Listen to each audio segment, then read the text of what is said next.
L'heure est grave. Alassane Dramane Ouattara est gravement malade et évacué en France. Actuellement, c'est gâté. Regardons la vidéo. Le voilà couché là-bas, à l'hôpital américain de Paris. Il est parti se faire soigner là-bas. Après 15 ans passés à la tête de son pays, même bon hôpital, il n'a pas construit. Tellement lui-même, c'est-à-dire il a fait un mauvais travail. Lui-même, il ne fait pas confiance à ses propres docteurs et à ses propres hôpitaux. Tellement il n'y a rien là-bas. Même bouteille de gaz, désolé, même bouteille d'oxygène, dans certains hôpitaux en Côte d'Ivoire, il n'y en a pas. Tellement c'est très, très, très grave. Et puis je me demande cela. Ils prennent le pouvoir pour quoi faire? Toi, tu dis que tu prends le pouvoir pour venir soigner les pauvres, pour venir satisfaire les pauvres les pauvres Ivoiriens. Toi-même, tu n'arrives pas à se soigner dans ce pays-là, car tu n'as rien foutu. Tu n'as pas construit d'hôpitaux, tu n'as rien foutu. Matin, midi, soir, c'est toi, tu te fais soigner en France là-bas. Pendant ce temps, les pauvres Ivoiriens meurent dans les hôpitaux. L'espérance de vie moyenne d'un Ivoirien, c'est 60 ans.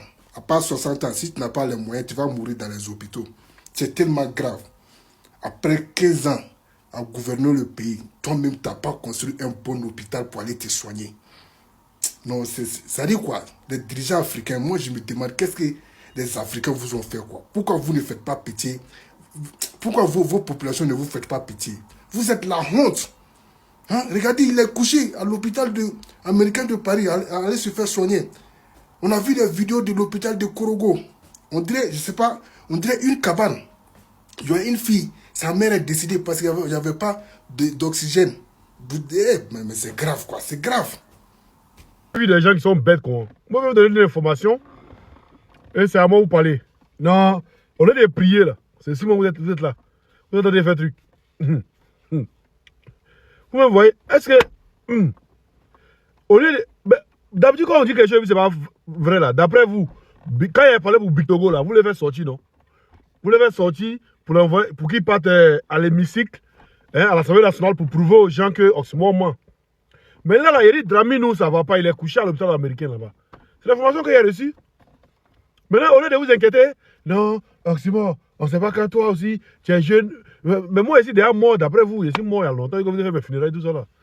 Ou bien vous avez oublié ça. Moi, je ne veux pas pour qu'il meure. Non.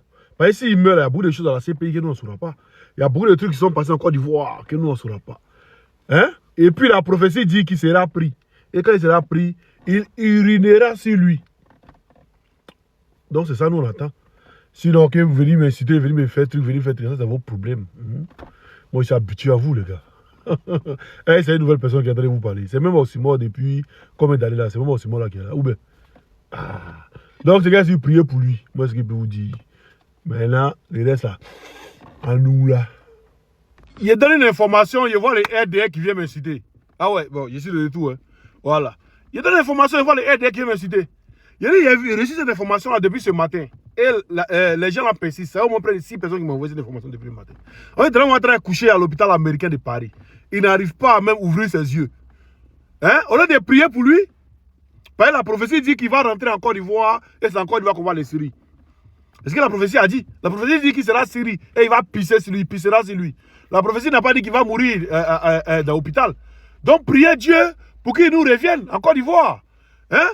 Priez Dieu pour que Dramane revienne en Côte d'Ivoire. Moi, il aimait ça que vous priez, vous venez m'insulter. Et c'est aussi moi qui a dit. Moi, il a dit que, en tout cas, c'est vrai.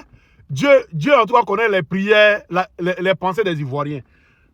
Dieu connaît les pensées des Ivoiriens. Si, en tout cas, c'est vrai. Est-ce qu'il est mis? Donc, c'est dit qu'on n'est pas trop sûr. Hein? Mais le RDR, vous venez m'insulter par rapport à quoi? Vous avez peur. Et puis, il y avait une vidéo d'un. Il s'appelle comment, là, le gars, là? Don Dofu, qui dit non. Nina Keita, grâce à elle, la Côte d'Ivoire est bien sécurisée. Elle a fait acheter les trucs Pegasus grâce au truc, au biais de Jeffrey Epstein. Hein? Voilà, il prononce bien maintenant. Grâce à Jeffrey Epstein, ils ont pu obtenir Pegasus pour pouvoir sécuriser la Côte d'Ivoire. Ça, nous tous on est d'accord. Nous tous on est contents. Oui, on aime ça. C'est le monde qui a dit la même chose, non? Nous tous on est d'accord. Les mecs aussi ont dit ça, non? On est d'accord. Mais les mecs disent que Nina Keita là, elle donnait des filles à Jeffrey Epstein. Même si ces filles-là ne sont pas mineures, même si elles sont majeures, on appelle ça du proxénétisme. Et c'est puni par la loi. Quand est-ce que Nina Keita serait inquiétée? Hein? Ou bien elle attaque son oncle d'abord. Ah, oncle aussi, on dit c'est juste Soufao.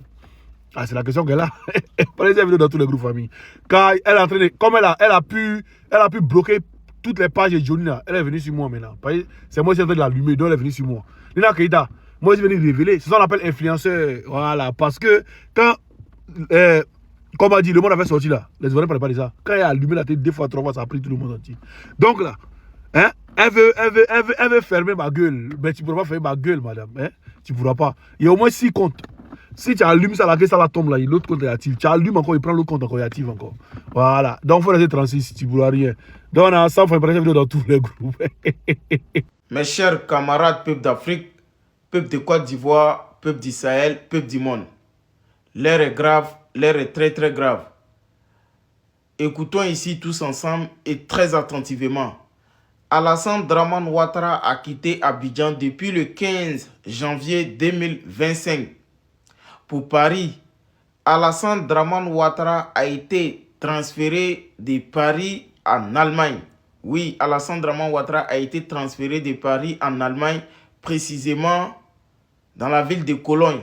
Alassane Dramane Ouattara a été hospitalisé dans un hôpital de Cologne et Alassane Dramane Ouattara suivait des traitements.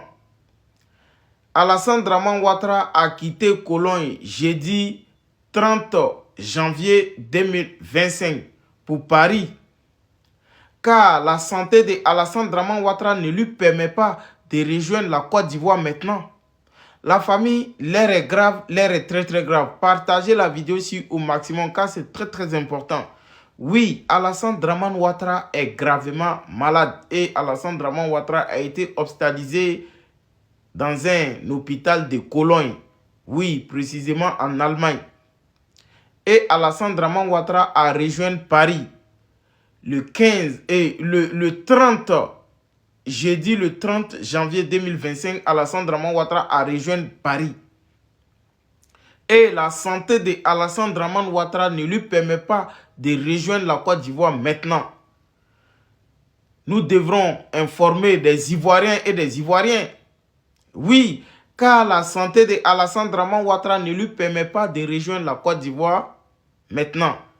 Vous avez vu, son fils Téné Brahima Ouattara l'a rejoint ici à Paris.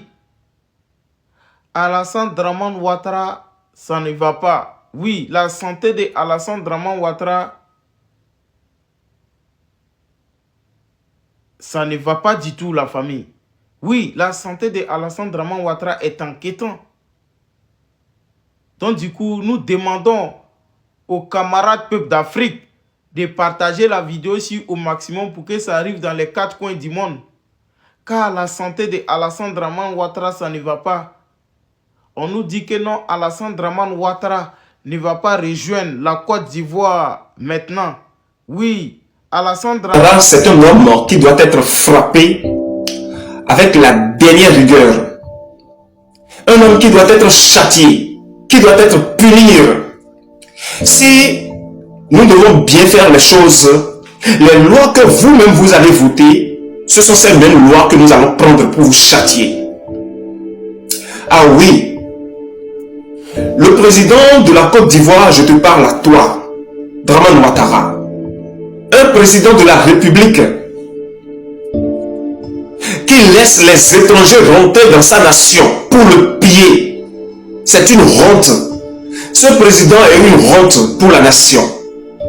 Oui, un grand arbre qui est là, mais qui ne donne plus de fruits. Qu'est-ce qu'on fait de cet arbre? On le coupe, on le jette dans le feu pour qu'il soit calciné. Tu es vraiment une ordure. Oui, lorsque l'homme finit de manger et qu'il y a des sécrétions dans l'estomac, tout ça, la digestion, ce qui reste et qu'on fait sortir par le gros intestin dans les toilettes là, ça a de la valeur même plus que toi et ton gouvernement. Oui, parce que ce que vous faites là, tout le monde voit ça. Tout le monde voit. Tout le monde est en train de voir ce que vous êtes.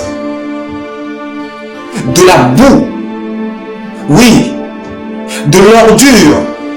Une manche qui ne fait que aller comment vais-je le dire, là où il y a des dépôts d'ordures, une mouche qui ne fait que fréquenter ces lieux-là. C'est ce que vous représentez aujourd'hui, devant moi, Zoïzo, et devant tous mes frères et sœurs. C'est ce que vous êtes.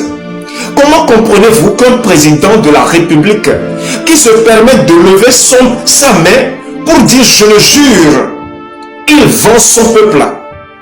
Il vend les biens de son peuple.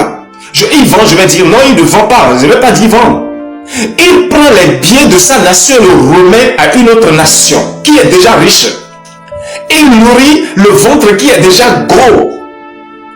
Et va maintenant voler les biens du ventre dans lequel il n'y a rien. De tels gens d'hommes, comment on les appelle? Il n'y a pas ce jour-là où il ne planifie pas une destruction dans le pays pour détourner le regard des gens. Voyez comment la nation est devenue. Le peuple a faim. Et tout le monde parle à chaque instant, à tout moment. Mais personne ne vous dit la vérité. Enfin, lorsque je dis personne ne vous dit la vérité, ce sont les étrangers qui ont pris la première place de la nation. Ce sont eux qu'on vous affiche matin, midi, soir. J'ai l'habitude de dire souvent que lorsque Dieu parle à certains de nos frères et qu'il le fasse savoir que ça dure, ça tarde, je ne vais pas tourner autour du pot. Et le prophète Elipada a parlé de beaucoup de choses. Comment donc Alassane Dramane Ouattara sera trimballé. Oui, trimballé, tout ça. Sera arrêté, c'est-à-dire, comment vais-je l'expliquer? Torturé en public, oui, parce que ça viendra. Ça viendra, croyez-moi, ça viendra. Et il pissera sur lui-même, voilà. Des choses qui sont réelles, toutes ces choses viendront. Vous allez voir. Parce qu'en vérité, je vous le dis, c'est moi qui vais l'accomplir. Et j'ai déjà commencé. Et je ne blague pas lorsque je parle ici. Non, je ne blague pas. Maintenant, le débat, ce n'est pas un débat concernant comment Ouattara tombera, comment ses proches seront traqués et tout ça, seront livrés à leur pire ennemi. Voilà, lorsque je parle de leur pire ennemi, n'allez pas imaginer qu'il s'agit seulement de l'AES. Non, l'AES n'est pas l'ennemi de la Côte d'Ivoire. Et l'AES n'est pas l'ennemi de ses dirigeants. Non. L'AES est plutôt l'ennemi de l'Occident. Maintenant, l'Occident, c'est l'Occident qui se lève maintenant pour chercher maintenant à devenir l'ennemi de ceux-là. Parce que Dieu a divisé déjà leur voix. Vous voyez? Et tout ce que Ouattara et ses suppôts feront désormais ne vont plus plaire à leur maître. Ne vont plus plaire du tout à ses maîtres au fait. Ils vont se lever maintenant pour chercher à l'enlever de là. À l'enlever de là, ce ne sera pas facile. Et dans ça là, il y aura beaucoup de choses qui se produiront. Beaucoup. Que je préfère taire, ne pas parler de ça ici. Et je vais quand même essayer de placer quelques mots. Voilà. Et dans ça là, l'AES que voici prendra le dessus et les choses vont se passer quand même. Bref. Ma vidéo de ce matin, c'est pour vous dire que, mes frères et sœurs bien-aimés, arrêtez de douter des prophéties. Arrêtez de douter des paroles que vos frères et sœurs ont annoncées. Arrêtez de douter de cela. Je vous ai dit que moi, je ne suis pas un prophète. Je ne prophétise pas. Je vous parle de mes arrangements. Je vous parle du plan de mon Père. Que dis-je? Le plan de notre Père. Je vous parle de cela. Mon nom aujourd'hui dans le monde des hommes, c'est Zoïzo tout simplement. Et ce nom, en vérité, je vous le dis, avant de connaître l'explication de ce nom, il faut que cela te soit révélé. Ah oui, je vous dis la vérité. Je vous interpelle ce matin pour vous faire comprendre que ne doutez pas de la chute de cet tyran. Ne doutez pas. C'est une vérité pure. Tout ce que le prophète Elipada vous a fait savoir se produira. Je vous dis que si c'était un papier, c'est-à-dire un cahier dans lequel la prophétie elle est écrite, l'une, c'est-à-dire mot par mot, phrase par phrase, ce sera à accomplir de tel. Même là où il y aura des virgules, qu'on placera des virgules, ce sera produit ainsi. Et lorsque ce sera en train de s'accomplir, même les virgules qu'on mettra à l'intérieur, vous verrez cela accompli. C'est pour vous dire que cela sera accompli sur vos yeux et vous le verrez clairement. Ne soyez pas pressés. Parce qu'aucun de vous n'a demandé en vérité cela avant que cela ne soit fait. Osez-vous me dire que c'est parce que vous avez demandé que Zoviso apparaisse que Zoviso est là? Non, c'est la planification de mon Père. Depuis plus de 5000 ans, mon Père l'a planifié. Et c'est l'achèvement complet de l'œuvre qui a démarré. Il y a de cela 2000 ans. C'est la suite qui constitue le règne millénaire. Et vous devez chercher à savoir déjà que, par obligation pour vous, vous devez vous tenir prêt pour faire ce qu'il faut. Parce que, à l'unanimité, vous devez vous lever. Oui, parce que ça ne se passera pas, tel que les gens l'imaginent de façon simple et tout. Non, non. Il est temps maintenant que la justice soit rendue. Il est temps que la justice soit rendue. J'ai bien précisé mes mots. Oui, et toi là, tu as quelque chose à faire pour que cette justice soit rendue pleinement. Et pour ça, tiens-toi prêt, car l'épée tranchant, l'épée à deux tranchants est déjà en train de frapper. Je dis que l'épée à deux tranchants est déjà en train de frapper. N'allez pas imaginer que ça vient demain. N'allez pas imaginer que en sculptant le ciel, c'est comme ça, ça va paraître. Ça, c'est Rome qui l'a fabriqué, l'a déposé et vous le lisez. Ce n'est pas des paroles du Fils de l'homme. Oui, lorsque je dis ce n'est pas ces paroles-là, c'est que ce que lui dit par l'avènement d'un saint sur nuée blanche n'a rien à voir avec ce que Paul vous a enseigné. Et c'est pour cela qu'aujourd'hui, malgré que ça se produise, les troubles sont en vous. Les troubles. Merci beaucoup. Je suis en train de vous demander des dons. Je veux des dons. Vous devez m'aider. J'en ai besoin pour que l'œuvre puisse évoluer. J'ai besoin des tablettes, j'ai besoin des ordinateurs, j'ai besoin des téléphones Android, parce qu'il y a des gens qui sont autour de moi, qui doivent travailler avec moi pour que l'œuvre puisse porter loin. J'ai besoin de moyens de transport, parce que je n'en ai point. J'en ai besoin. Parce que je dois commencer à sortir, à aller dans les villes lointaines d'Abidjan, pour que le travail puisse être fait. Ce n'est pas seulement à Abidjan qu'il y a mes frères et sœurs. Et parce que je n'ai pas un moyen de transport, je ne pourrai bouger.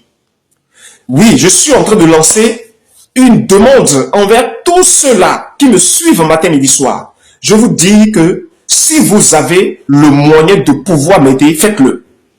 Oui, parce qu'en vérité, c'est une obligation pour vous de me venir en aide.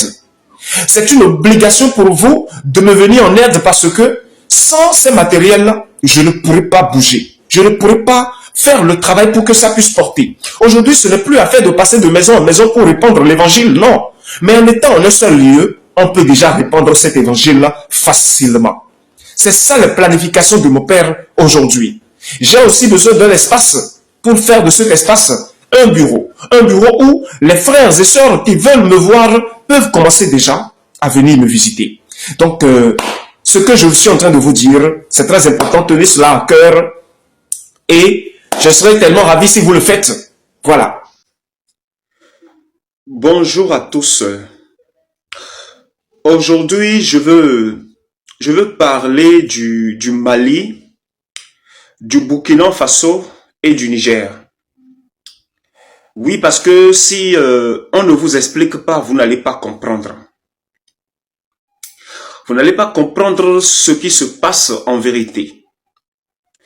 Lorsqu'on parle du Mali, du Burkina et du Niger, c'est des territoires désormais confisqués par le Seigneur Jésus. Et pourquoi donc ces territoires sont confisqués par le Seigneur Jésus? Bon, lorsqu'on parle du Seigneur Jésus, vous savez tous de qui il s'agit. Le seul et l'unique vrai Dieu s'est fait chair et a accompli l'œuvre de la rédemption qu'est sauver l'homme du péché, sauver l'homme de la mort éternelle. Oui, cette histoire, c'est une réalité et ça s'est produit vraiment il y a de cela 2000 ans. Ce n'est pas un conte de fées, ce n'est pas une histoire que les gens ont inventée pour raconter, pour pouvoir faire endormir le monde. Non. Non. C'est vrai que beaucoup se sont enrichis par cette histoire-là. Je vous parle de ceux qui ont créé les doctrines à partir du nom de Jésus, ceux qui ont créé les religions à partir du nom de Jésus, car les religions qui ont été créées et inaugurées à partir de ce nom de Jésus sont tellement nombreux. Et ces religions, en vérité, je vous le dis, sont des armes sophistiquées utilisées par les élites du monde pour déstabiliser la mémoire des gens, pour emprisonner les gens au niveau de ce qu'ils sont en train de croire. Et ceux qui ont compris rapidement, c'est des gens qui se lèvent pour véritablement prendre le dessus sur les persécutions pour se lever et devenir un seul avec le vrai Dieu. Le Seigneur Jésus n'a enseigné nulle part qu'il faut aller nécessairement s'asseoir à un lieu avant de l'adorer, ou aller nécessairement faire partie d'une congrégation avant de porter son nom haut. Non, de bouche à oreille, parle à ton prochain, et ça suffit largement. Bref, aujourd'hui je veux parler du Mali, du Burkina Faso et du Niger. Et vous voyez ces territoires-là, les dirigeants qui sont en train de diriger ces territoires-là aujourd'hui, ça n'a pas été facile pour eux de devenir présidents respectifs de cette nation-là réunie, de ces peuples réunis. Non. Avant que Assimi Goïta ne prenne le pouvoir, le Seigneur Jésus lui-même, dans l'inconscience d'Assimi Goïta, Dieu l'a appelé. Qui peut me dire, lorsque Dieu t'appelle, qui est-ce que tu es pour refuser à l'appel de Dieu? Tu es qui? Tu es qui pour refuser à l'appel de Dieu? Mais personne. Personne ne refuse jamais à l'appel de Dieu. Il y a les gens que Dieu choisit. Il les trimballe par toutes les difficultés pour nécessairement les utiliser. Si tu refuses, tu finiras par accepter parce que c'est le Saint des Saints qui agit. Celui qui détient d'éternité en éternité la souveraineté sur tout. C'est lui qui agit et c'est lui qui opère. Celui-là même que même lorsque l'ennemi se lève pour chercher à nuire à ses œuvres, l'ennemi le fait exactement selon ses planifications. Et c'est celui-là maintenant à qui toi, il t'appelle, tu veux refuser, tu ne pourras pas. Assimi Goïta ne croyait pas. Assimi Goïta ne croyait pas, il ne croyait pas que ça allait marcher, il ne croyait pas. Et lorsque les doutes envahissaient son cœur, il recevait les messages. Lorsque les doutes envahissaient son cœur, il y a certaines personnes que le Seigneur suscitait par les nobles du Mali. Lorsque je dis les nobles du Mali, c'est des personnes qui l'entouraient à cette époque, enfin, des gens quand même que lui-même allait consulter, mais sans savoir que c'est le Seigneur qui l'envoyait. Et ça a été une planification de plusieurs mois avant d'être accompli, que Assimi Goïta devient président du Mali. Vous ne savez pas ce qui s'est passé. Moi, je sais tout ce qui s'est passé. Je sais tout ce qui s'est passé, comment cela s'est passé, jusqu'à ce que Assimi Goïta prenne le pouvoir au Mali, je le sais. Ça n'a pas été facile, mais ça a été accompli. Et nous allons parler maintenant du tour du Burkina Faso. Burkina Faso, lorsque ça a été dessiné, et que le Seigneur Jésus s'est levé maintenant pour arracher le sol burkinabé rapidement, de la main de Satan, eh bien, ça a été fait. Et Ibrahim Traoré que vous connaissez, voilà, je préfère bien préciser pour que vous compreniez de quoi je parle. Lorsque le moment est venu, Ibrahim Traoré était tellement pour. Je vous parle de ses révélations, je vous parle du conseil que sa maman lui donne fréquemment, je vous parle du conseil que certaines personnes qui sont avec lui, qui sont ses meilleurs potes de l'armée, lorsqu'il va chez eux, ce qui sort de leur bouche, dans ses oreilles, ça confirme ce que la voix lui avait dit à la maison. Il n'arrivait plus à comprendre. Il se posait la question, mais comment c'est possible? Mais c'est vrai qu'il y a trop d'injustice dans mon pays. Mais j'entends que les gens le font. Mais dois-je le faire aussi? Est-ce vraiment le Dieu que je sers là, c'est lui qui me parle vraiment, ou bien c'est quelqu'un d'autre? Je vais encore me calmer. Et je vais encore me calmer chez Ibrahim Traoré là. Lorsque ses camarades de l'armée l'appellent, les hauts gradés comme lui l'appellent, et lui parlent, Tout ce que les gens lui disent, c'est leur mécontentement par rapport à celui qui est au pouvoir. C'est leur mécontentement par rapport à des gens qui sont en train d'être tués toujours dans les contrées lointaines des grandes villes là. Leur mécontentement par rapport au fait que les gens ne trouvaient pas à manger dans des endroits lointains. Et c'est ça Ibrahim Traoré s'est enflammé. Car il a été témoin lui-même de beaucoup de choses.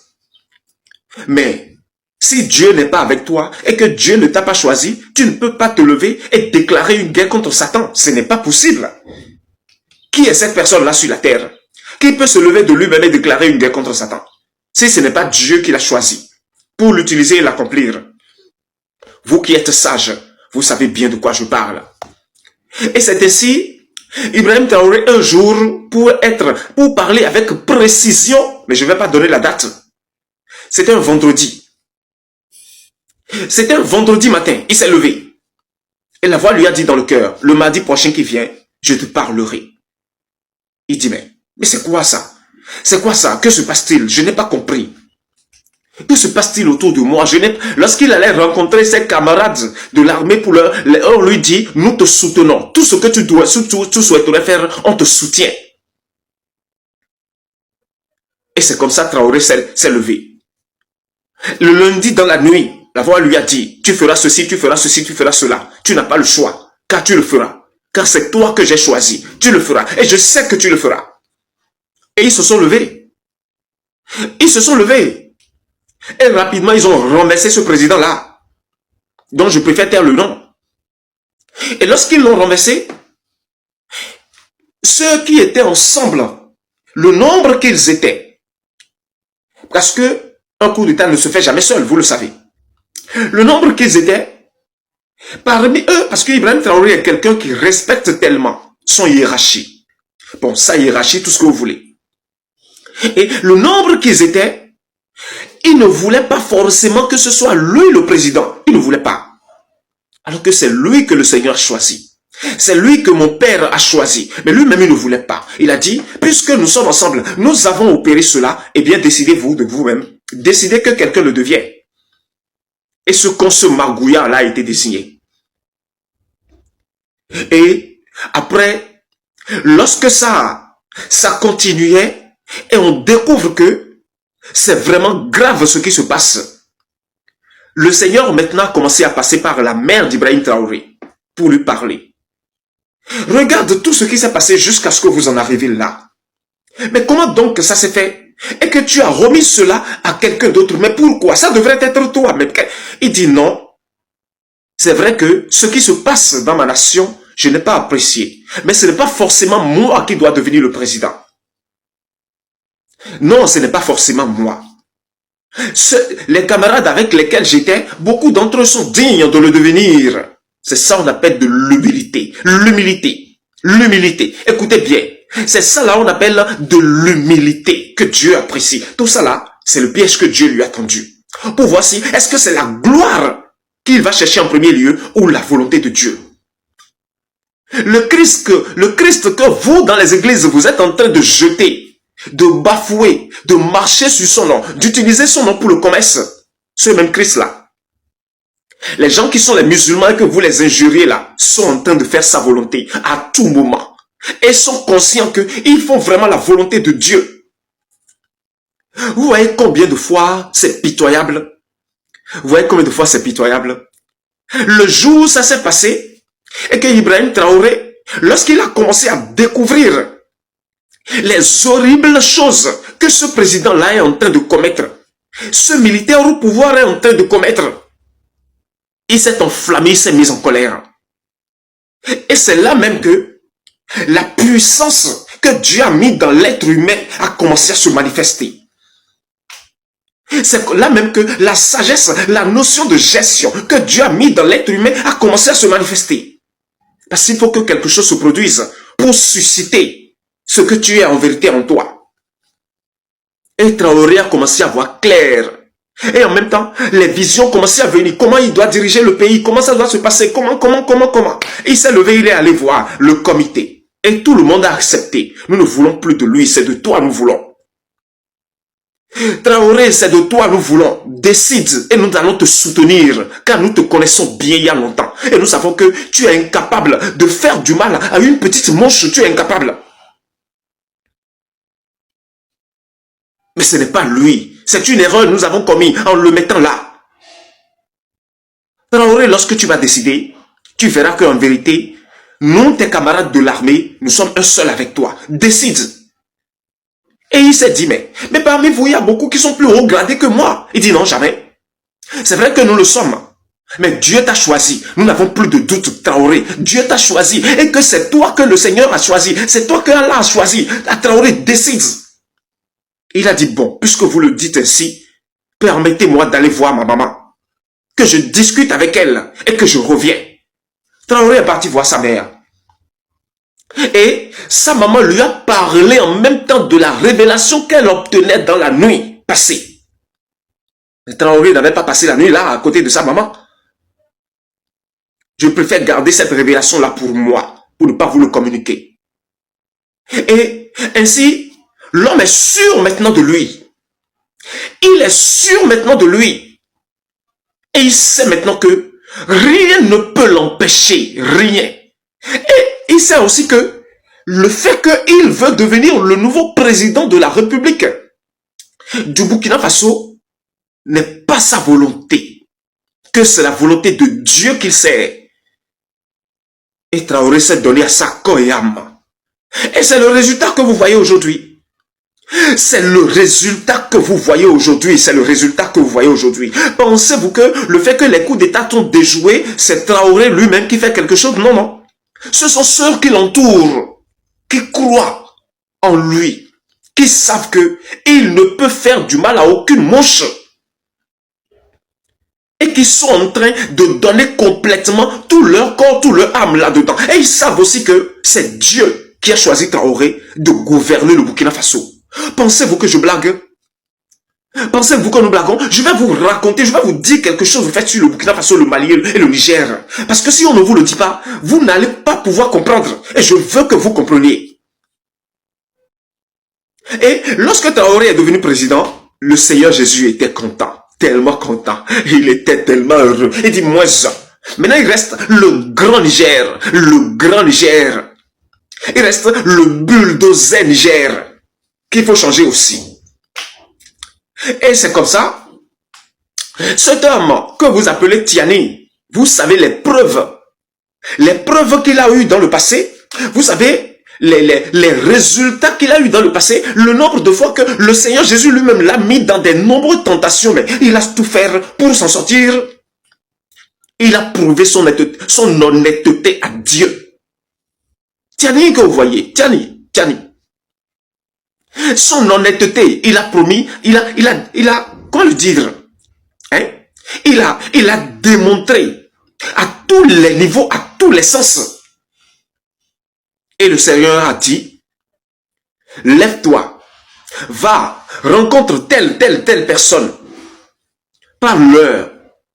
Mais il se disait, mais comment on rencontre telle personne, parle-leur, mais ça veut dire quoi? Et les jours plus tard, la même voix parle toujours. Parce que cette voix-là, ce n'est pas parce que tu l'as voulu qu'elle est venue.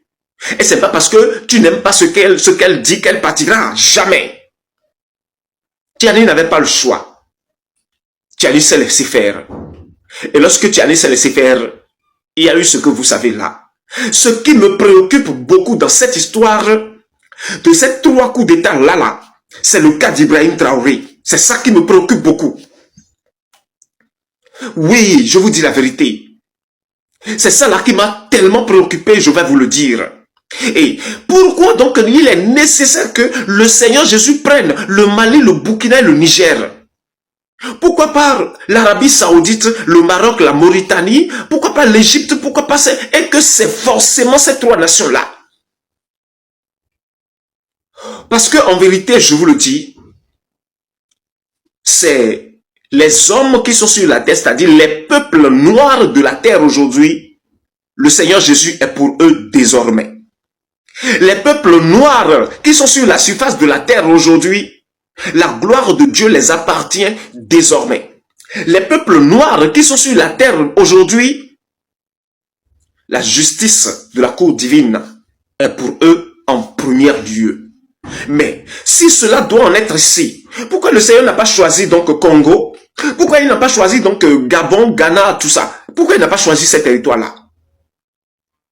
Pourquoi il n'a pas choisi en premier lieu de commencer par ces pays enclavés dans l'Afrique centrale et tout ça là? Pourquoi? Et que c'est forcément le Niger, le Mali et le Burkina Faso. Parce que il y a quelque chose qui doit être accompli, qu'on appelle les prophéties. Et qu'est-ce que les anciens prophètes disaient? Pendant les derniers temps, lorsque la colère de Dieu se répandra sur toutes choses, les lieux auparavant arides, les terres auparavant arides, porteront de feuilles, porteront de fleurs gigantesques. La verdure paraîtra. Il n'y a pas déjà la verdure au Congo? Il n'y a pas déjà la verdure en Côte d'Ivoire? Il n'y a pas déjà la verdure au Bénin? Mais est-ce qu'il y en a au Niger? Mais est-ce qu'il y en a au Mali? Dites-moi la vérité, est-ce qu'il y en a? La Mauritanie, l'Égypte, le Maroc et consorts, est-ce que c'est des gens qui ont le teint noir? J'en doute fort. J'en doute beaucoup. Même parmi tous les pays qui sont en Afrique et qui sont au niveau du désert, parmi les pays qui sont en Afrique, qui sont au niveau du désert, lesquels sont les plus pauvres? Allez-vous me parler du Soudan? Allez-vous me parler de l'Éthiopie? Non, ce ne sont pas ces nations-là. C'est le Mali, c'est le Burkina Faso et c'est le Niger. Ce sont ces nations les plus pauvres, les plus démunis de la planète. Ce sont eux. Et qu'est-ce que le Seigneur donc vous dit? Qu'est-ce que donc ce que la prophétie a dit? Fils de l'homme, regarde, les morts qui sont là, ils doivent revenir à la vie. Et aussitôt que la parole a été prononcée, on a constaté que les ossements, les squelettes de ces morts-là se sont levés en même temps. Et la chair a commencé à quitter les endroits pour commencer à venir et ils sont devenus les hommes vivants. Et marchent et parlent. C'est la gloire de Dieu. Cette prophétie doit s'accomplir. Ça veut dire quoi? Parce que c'est une prophétie. Ne veut pas dire que tel que vos pasteurs vous l'expliquent. Non, jamais, je suis désolé. Ça veut dire que la promesse que Dieu a faite à son peuple, lorsqu'il voudra le réaliser, le lieu là même où tout le monde rejette, où il n'y a même plus de vie, il n'y a même plus d'espoir de survie. Et tout le monde comprend déjà que ces lieux sont déjà démunis, sont déjà détruits, sont déjà finis et que rien ne peut plus jamais s'opposer pour que ces lieux puissent véritablement lever la tête pour chercher à rivaliser avec ceux qui se sont déjà nourris, fatigués. C'est à ces lieux-là même que le Seigneur commencera et fera de là où il n'y a plus de vie là, une vie où tous ceux qui disaient auparavant qu'ils y avaient de vie vont envier cette ville-là. C'est ça l'histoire du Burkina Faso, du Mali et du Niger, car c'est la puissance mondiale qui est en train de naître. C'est la nouvelle puissance mondiale qui est en train de naître. Et je vais vous dire encore quelque chose.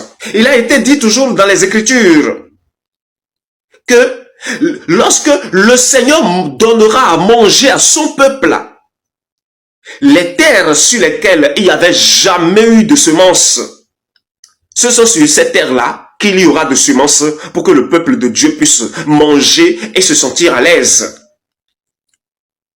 Quelque chose ne vous surprend pas. On vous parle du Niger, on vous parle du Burkina Faso et on vous parle du Mali. Lorsque vous allez me calculer tout de suite l'espace qu'occupe le peuple du Mali, du Burkina Faso et du Niger, ça ne fait même pas 15% de tout leur territoire. Ça ne fait pas.